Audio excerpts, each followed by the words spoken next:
Technology के साथ आगे बढ़ना पड़ता है।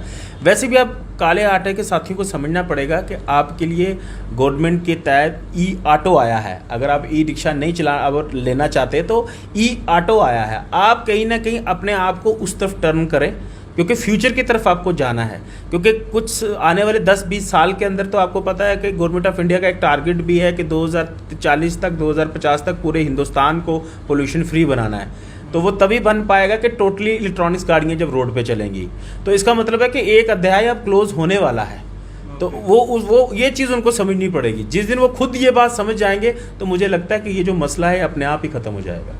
जम्मू कश्मीर की अगर हम बात करें तो जम्मू कश्मीर के अंदर और ख़ास जम्मू के अंदर जब से ई रिक्शा जो है वो आए हैं तब से ही घमासान जो है वो चल रहा है। और ब्लैक ऑटोज़ और ई रिक्शा की आए दिन कई सारी बातें जो है वो सामने आती हैं, कई सारे इंसिडेंट सामने आते हैं और कई सारी परेशानियां भी कहीं ना कहीं ई रिक्शा को जो है वो ई रिक्शा चलाने वालों को जो है वो फेस करनी पड़ती है। इसके साथ साथ ब्लैक ऑटोज़ को भी कई सारी परेशानियां आ रही हैं और इन्हीं पे हम बातचीत करेंगे। और क्या कुछ परेशानियां ई रिक्शा को खास ई रिक्शा चलाने वालों को खास आ रही हैं उसी पे चर्चा करेंगे। और हमारे साथ बातचीत में गौरव कपूर जी हैं, ई रिक्शा यूनियन के प्रधान हैं, इनसे बातचीत करेंगे और जानने की कोशिश करेंगे कि आखिर ई रिक्शा फ़िलहाल जम्मू के अंदर बहुत अच्छा जो है वो काम कर रहे हैं, लेकिन कहीं ना कहीं परेशानियां ई रिक्शा वालों के लिए भी है और ब्लैक ऑटोज़ जो चालक हैं उनके लिए भी है।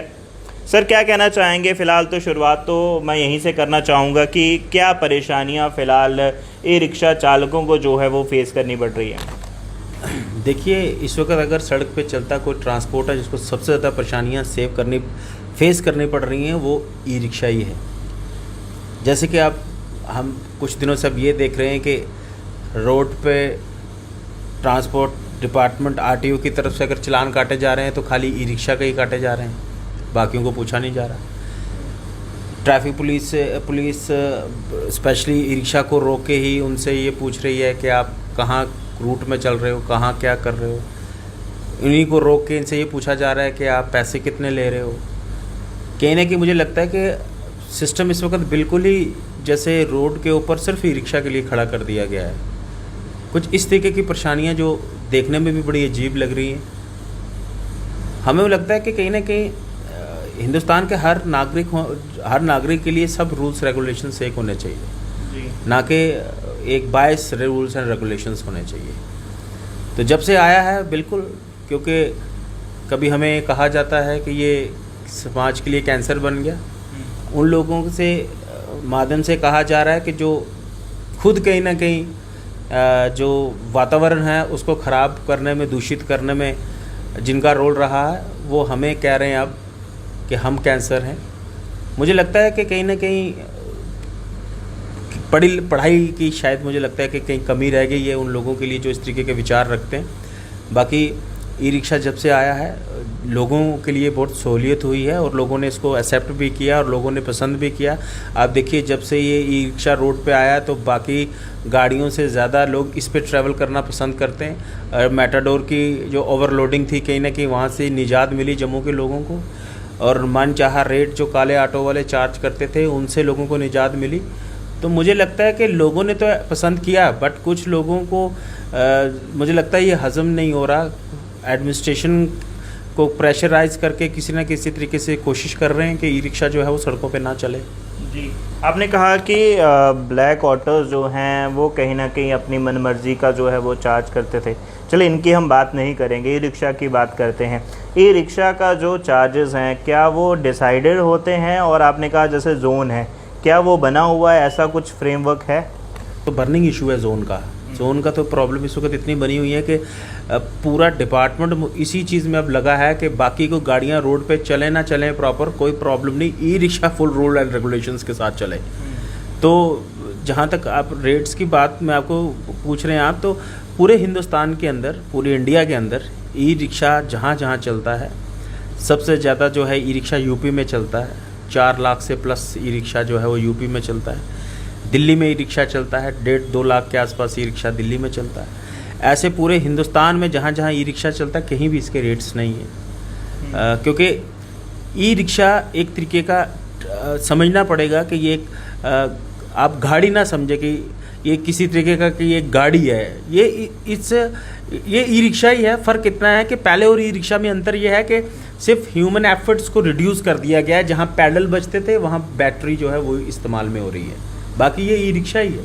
तो रेट्स इसके ओवरऑल इंडिया में नहीं है। जहाँ तक यहाँ का रेट रहा वो हमने, हमारी यही कोशिश रहती है, हमारी जितनी भी टीम्स हैं हम उनके साथ बैठ के अब कहीं ना कहीं हम रेट की लिस्ट अपने खुद निकालेंगे, क्योंकि अब हरासमेंट अब जी अभी नहीं, मन मर्जी का है, बट मन मर्जी एक लिमिट में है। ये नहीं है कि जैसे बाकियों का काम था थोड़ा सा यहाँ से रेलवे स्टेशन से बस स्टैंड जाना तो 400 दे दो, वहाँ तक जाना तो 500 दे दो, मिनिमम रेट्स हैं। तो उसके ऊपर जो है मैंने आपको कहा ना कि आने के बाद बाकी जो मन चाहा रेट लेते थे उनको रेट्स पर अब लगाम लगानी पड़ेगी, क्योंकि ये तो सस्ते में ही जाता है। ये मोस्टली जो है 100 के आसपास रुपये, अगर आपको कहीं से जम्मू के एक कॉर्नर से दूसरे कॉर्नर अगर कहीं जाना है जो उनका एरिया है तो मैक्सिमम 100-150 रुपये लगता है। अदरवाइज़ जो लोकल आगे पीछे जाना हो थोड़ा सा स्टॉप वो 20-30 रुपये लगते हैं। तो बड़ा रीज़नेबल रेट है, कोई इतना वो नहीं है। ठीक है, कुछ लोग कई बार चार्ज करते हैं, हमारे नोटिस में आता है, तो जब भी हमारे नोटिस में जब आता है तो हम उसके अगेंस्ट ज़रूर अपने यूनियन की तरफ से एक्शन लेते हैं। कई सारे केसेस आते हैं जिसमें आम जनता भी कहीं ना कहीं कंप्लेन करती है कि ई रिक्शा जो है ओवर चार्जिंग जो है वो करते हैं। हालांकि आपने कहा ब्लैक ऑटो जो है मनमानी का जो है वो चार्ज करते हैं, लेकिन ई रिक्शा की बात करें तो वो भी अभी डिसाइडेड नहीं है। जैसे आपने खुद ही कहा कि वो अपनी तरफ से जो उनका रहता है वही वो अभी करते हैं। फिलहाल अभी जो आपकी मीटिंग हुई जिसमें आपने कहा अभी आप उसी मीटिंग से आए, क्या उसमें डिसाइड हुआ और क्या बताना चाहेंगे आपकी ई रिक्शा को लेकर? देखिए, अभी मैंने आपको कहा थोड़ा एडमिनिस्ट्रेशन की तरफ से ट्रांसपोर्ट वालों ने जो प्रेशर डाला उसकी वजह से थोड़ा सा एक दो दिन से ई रिक्शा को चलने में सड़क पे दिक्कत आ रही है। अब कहीं ना कहीं हमें भी कहीं ना कहीं अपनी आवाज़ को ऊंचा करने के लिए कोई ना कोई रास्ते तो किसी दरवाज़ों पे जाना पड़ेगा। और मैं आपको बता तो नहीं सकता कि किससे अभी मीटिंग हुई, लेकिन जो हमारी मीटिंग हुई वो फ्रूटफुल मीटिंग हुई है।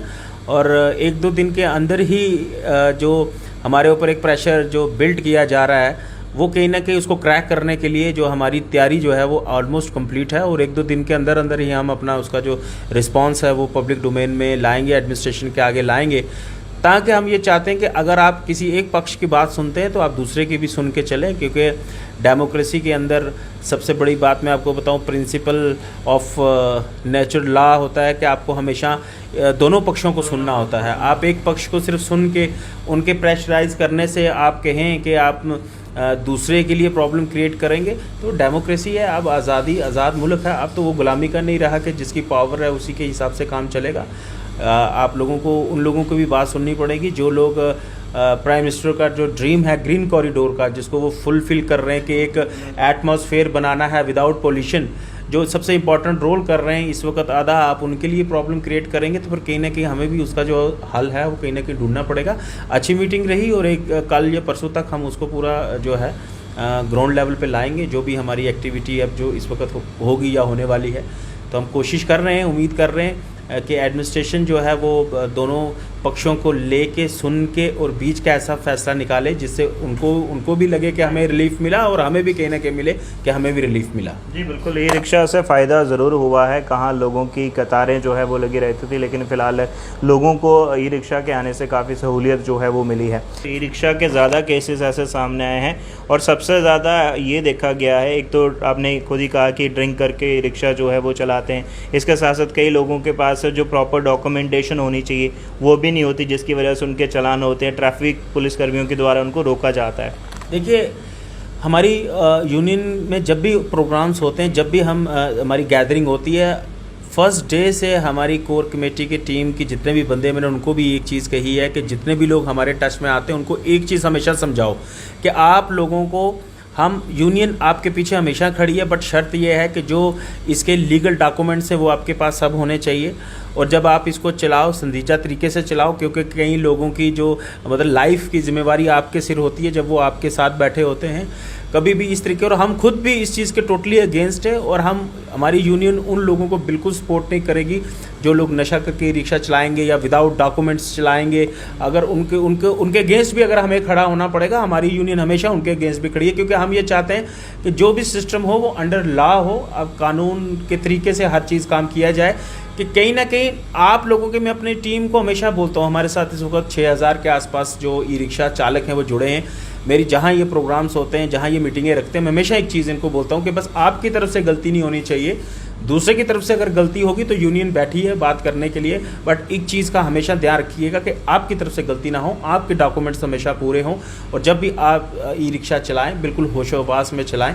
बस इस चीज़ का आप हमेशा ध्यान रखिए। स्ट्रिक्टली हम अपनी यूनियन की तरफ से मैसेज हर ई रिक्शा चालक को जो है हम देते हैं। सर लास्ट में एक सवाल, क्योंकि समय बहुत ज़्यादा हो चुका है, क्या लगता है आपको ई रिक्शा और ब्लैक ऑटोज़ के बीच में ये जो घमासान चल रहा है, आने वाले टाइम में, कुछ टाइम की अगर हम बात करें, क्या वो सॉर्ट आउट हो सकता है? क्या लगता है आपको? देखिए, सॉर्ट आउट होने का एक ही मेन बात है जहाँ से सॉर्ट आउट हो सकता है। देखिए, रेवोल्यूशन की तरफ इंसान आगे बढ़ता है, तो फ्यूचर जो है वो आने वाला जो है वो इलेक्ट्रॉनिक्स गाड़ियों का है, चाहे वो कुछ भी हों। आप देखिए, प्राइवेट गाड़ियाँ भी हैं, स्कूटर्स भी हैं, बसेस भी आ गई हैं। कहने का मतलब है कि आपको याद होगा 20 साल पहले लोग black and white phone use करते थे, आज लोग एंड्रॉयड फ़ोन स्मार्टफोन यूज़ करते हैं। टेक्नोलॉजी के साथ आगे बढ़ना पड़ता है। वैसे भी आप काले आटे के साथियों को समझना पड़ेगा कि आपके लिए गवर्नमेंट के तहत ई ऑटो आया है। अगर आप ई रिक्शा नहीं अब लेना चाहते तो ई ऑटो आया है। आप कहीं ना कहीं अपने आप को उस तरफ टर्न करें, क्योंकि फ्यूचर की तरफ आपको जाना है। क्योंकि कुछ आने वाले 10-20 साल के अंदर तो आपको पता है कि गवर्नमेंट ऑफ इंडिया का एक टारगेट भी है कि 2040 तक 2050 तक पूरे हिंदुस्तान को पोल्यूशन फ्री बनाना है। तो वो तभी बन पाएगा कि टोटली इलेक्ट्रॉनिक्स गाड़ियाँ जब रोड पे चलेंगी। तो इसका मतलब है कि एक अध्याय अब क्लोज होने वाला है। तो वो ये चीज़ उनको समझनी पड़ेगी। जिस दिन वो खुद ये बात समझ जाएंगे तो मुझे लगता है कि ये जो मसला है अपने आप ही ख़त्म हो जाएगा। चलिए, बहुत बहुत शुक्रिया। तो फिलहाल हमारे साथ बातचीत में ई रिक्शा यूनियन के प्रधान गौरव कपूर जी थे, और काफ़ी लंबे समय से ब्लैक ऑटोज़ और ई रिक्शा का जो आपस में कन्फ्लिक्ट्स चल रहे हैं उनको लेकर हमने इनसे बातचीत की, और इनका ये कहना है कि अभी एडमिनिस्ट्रेशन इनसे बातचीत जो है इनकी चल रही है, और आने वाले समय में कहीं ना कहीं फ्रूटफुल रिजल्ट जो है वो आ सकता है। यानी कि ई रिक्शा को लेकर और ब्लैक ऑटोज़ को लेकर जो प्रॉब्लम्स आ रही हैं वो कहीं ना कहीं ज़रूर जो है वो ख़त्म हो सकती हैं।